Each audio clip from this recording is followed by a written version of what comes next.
But here's what else I hope you'll find here today, and that is inspiration. And who knows the mystery of inspiration? Why some people are inspired and some are not?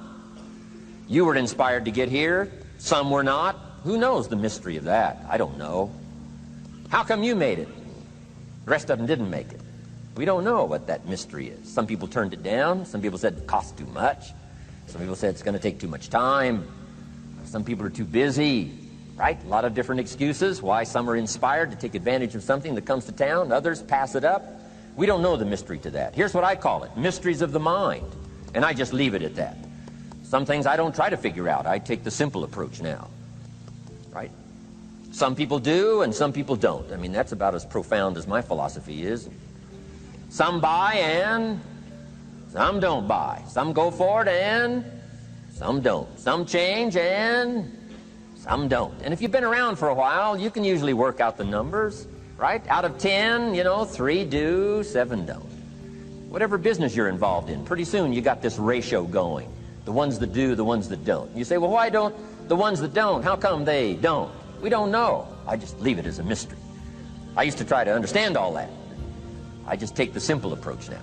The guy says, this happens to me, this goes wrong for me, and all this stuff goes wrong for me. How come all this stuff happens to me? I say, I don't know, beats me.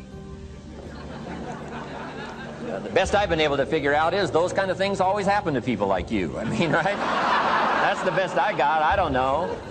I'm an amateur on this stuff. What do I know? So, just take the simple approach, right? That's how it is.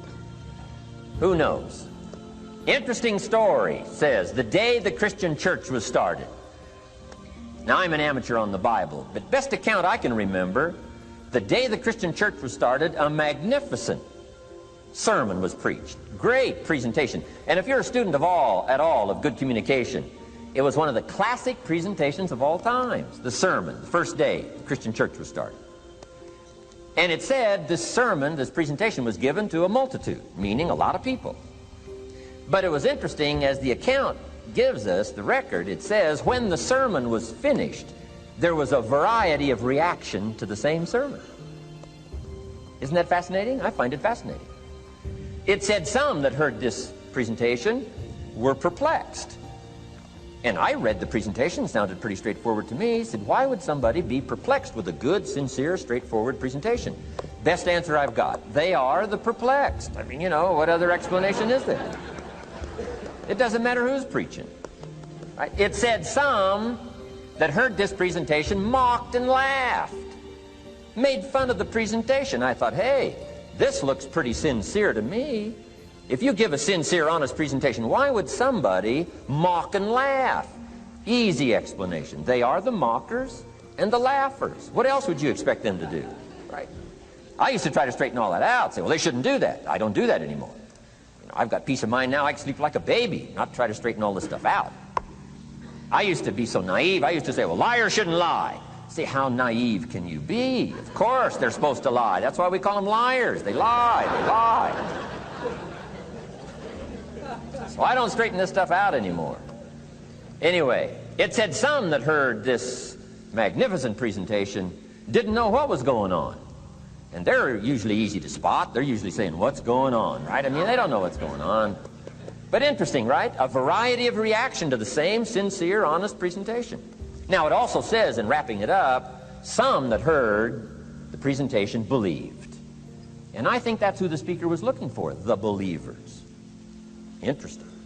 Now, it said the number of believers was about 3,000. So, pretty good first day. 3,000. I've had some first days, but I never had 3,000.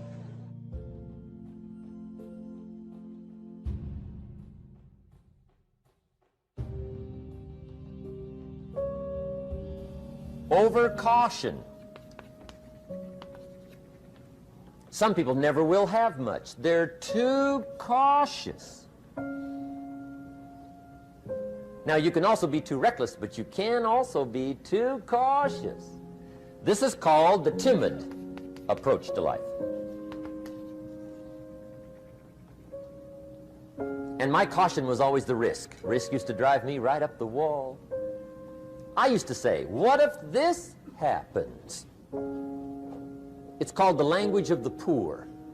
What if this happens? And on top of that, if this was to happen, look at the fix I'd be in. I better not try. I could always ace myself out. Then I'll tell you what changed my whole life when I finally discovered it's all risky. The minute you were born, it got risky. If you think trying is risky, wait till they hand you the bill for not trying. If you think investing is risky, wait till you get the tab for not investing. See, it's all risky. Getting married is risky. Having children is risky. Going into business is risky. Investing your money is risky. It's all risky. I'll tell you how risky life is. You're not going to get out alive. That's risky. The Englishman says, well, if that's the way it's going to work out, let's give it a go. Right, that's what it's for. Give it a go. Somebody says, yeah, but I'm looking for safety and security. Fine, then huddle in a corner. We'll cover you with a sheet, bring you 3 meals a day. And we'll protect you, feed you, look after you, care for you. We won't let anything happen to you, and you'll probably live to be 100. The guy said, well, yeah, I'd live to be 100. But what a way to live. Right. What a way to live, safe and secure. Don't ask for security. Ask for adventure. Better to live 30 years full of adventure than 100 years safe in the corner. And see, it's not important how long you live. What's important is how you live. Here's the next attitude disease. We're almost through with this motley list. In fact, we're almost through. Hang on. The next one is pessimism. Pessimism, the deadly disease of always looking on the bad side, the problem side, the difficult side, checking all the reasons why it can't be done. The poor pessimist leads an ugly life. He doesn't try to figure out what's right. He tries to figure out what's wrong. He doesn't look for virtue. He looks for faults. And when he finds them, he's delighted. How ugly. This is the poor guy who looks through the window, doesn't see the sunset. He sees the specks on the window.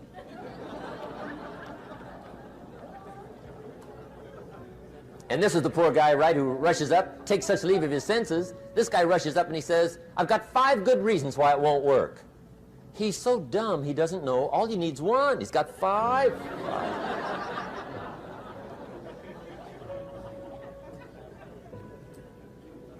To the pessimist, the glass is always half empty. To the optimist, the glass is half full. Why would the same measure affect people 2 different ways? Answer, it all depends on how you look at it. Our lives are mostly affected by the way we think things are, not the way they are. The way we think they are affects us most. There's a subject we don't have time to get into tonight called better thinking habits. One of the major things Shove taught me when I met him, he said, poor thinking habits keeps most people poor. Not poor working habits. Most people work hard, but they don't think hard. And Shove taught me that the mind is like a factory, a mental factory. And whatever you think about all day long pours ingredients into this mental factory. And that's what builds the economic, social, financial fabric of your life. He quoted me a Bible phrase that says, as you think, so you become. How awesome. When he talked about poor thinking habits, he had me. I used to start the day reading the morning newspaper. I mean, you can believe that or not. I'd get a cup of coffee and read the paper. I'd load up on wars and riots and murders and stabbings and killings and bank robberies and muggings and car wrecks and tragedies. I'd even read the back pages. I seem to like that stuff for some weird reason. I'd load up on all that, and then I'd start the day. You can imagine the kind of days I used to have. You walk around on your financial knees. They call you economic peewee.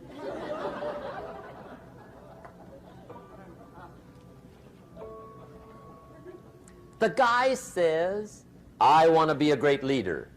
Wonderful. The first thing we do is follow him to his house.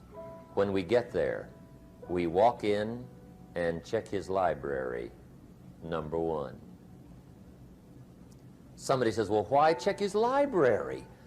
The reason is because what a man reads pours massive ingredients into his mental factory, and the fabric of his life is built from those ingredients. You would not believe what some people have got in their house to read. You would not believe.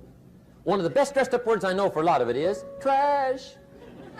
Can you imagine dumping a barrel of trash into this mental factory every day and coming out with a rich, dynamic, positive life? It can't be done. You might as well try making a cake with cement. The kids back in Danbury, Connecticut, high school, they're asking me questions one day. I'm talking to the kids. Kids got good questions these days. One of them said to me, Mr. Rohn, how do you build the good life? I said, it's simple. It's not easy, but it's simple. Here's how you build anything. Select the right ingredients, keep out the wrong ingredients, and it starts with thought. Everything starts with thought. So you must be wise and careful what you think about, because that starts everything. You got to be wise and careful. I asked the kids, what would happen if somebody dropped sugar in my coffee? They said, well, you'd be okay. I said, what if somebody dropped strychnine in my coffee? They said, well, you'd be dead. I said, correct. Lesson 1. Life is both sugar and strychnine. You gotta be careful. I said, what if my worst enemy drops in the sugar? They said, will you be okay? I said, what if my best friend, even by accident, drops in the strychnine? They said, well, you'd be dead. I said, correct. Lesson 2, watch your coffee.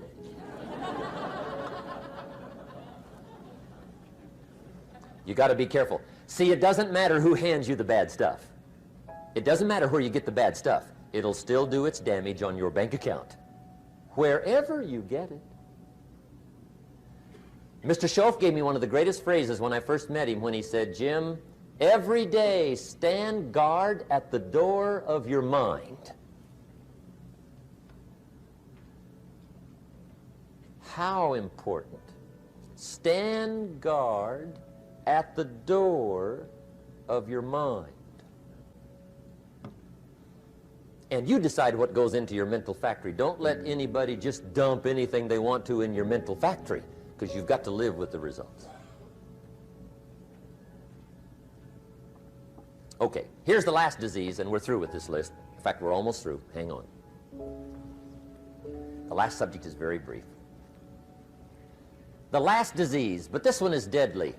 Engage in this one, indulge in it even slightly, and you might as well forget the future, because it's going to forget you. Complaining, crying, whining, griping, a Bible word called murmuring. See, that'll ace your future. Spend 5 minutes complaining, and you have wasted 5. And you may have begun what's known as economic cancer of the bone. Surely they will soon haul you off into a financial desert and there let you choke on the dust of your own regret. I hope I said that well, so you won't forget. It's a deadly disease. If you don't think it's bad, ask the children of Israel of Old Testament fame. Typical of us all, their story just happened to get in the book. Story says, children of Israel were slaves. God performed a series of dazzling miracles and got them out. And now they're heading for the promised land. Remember the story? Heading for the promised land. Tragedy of the story, they never got there. Reason. From day one, they started to complain. They griped about the water. They griped about the weather. They whined and cried and griped about the food. They griped about the leadership. They whined and cried because it was too far, too cold, too hot, too difficult, too miserable. I mean, they whined and cried for years. Finally, God said, "I've had it, trip canceled." Or something like that. The story says they died in the desert, never got to the promised land. Which I think means two things. Indulge in this long enough, you get your future canceled. And I guess it also means even God himself can only take so much.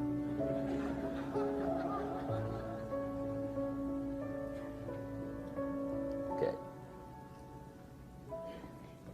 Just be on the lookout of the things that can destroy all the good you start. The war is on. And this evening, tomorrow, mentally, personally, socially, economically, you got to make sure you're winning the war. And this is part of it.